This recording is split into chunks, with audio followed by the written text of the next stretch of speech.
બોટાદના કડદા કાંડને આજે પૂરો 1 મહિનો વીતી ગયો છે, ત્યારે આ ઘટના બાદ સમાજમાં હજી પણ તણાવ અને દુઃખની લાગણી છવાયેલી છે. ત્યારે આજે આપના પક્ષના સમાજ સેવક એવા બિજરાજ સોલંકી અને તેમની ટીમ દ્વારા બોટાદ જિલ્લાના હળદળ ગામે તેમજ સુરેન્દ્રનગર વિસ્તારમાં મુલાકાત લીધી હતી.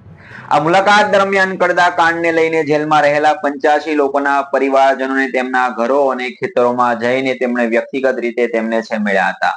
જેઓના સંતાનો, ભાઈઓ કે પિતાઓ હાલમાં જેલમાં છે, તેમના પરિવારોની આંખો આંસુથી છલકાઈ હતી. ત્યારે બિજરાજ સોલંકીએ તેની ટીમ દ્વારા પરિવારોને સાંત્વના આપી અને હિંમત અને આશાનો સંદેશ આપ્યો હતો, કે જણાવ્યું કે આ સંઘર્ષ ન્યાય માટેનો છે. સમાજના હિત માટે સૌએ એકતાથી શાંતિપૂર્ણ રીતે અવાજ ઉઠાવવો પડશે. પ્રશ્ન એ છે કે આ દેશ આઝાદ થઈ ગયો છે, પણ લોકોને આઝાદી મળી છે કે કેમ, એનો જવાબ જનતા જ આપી.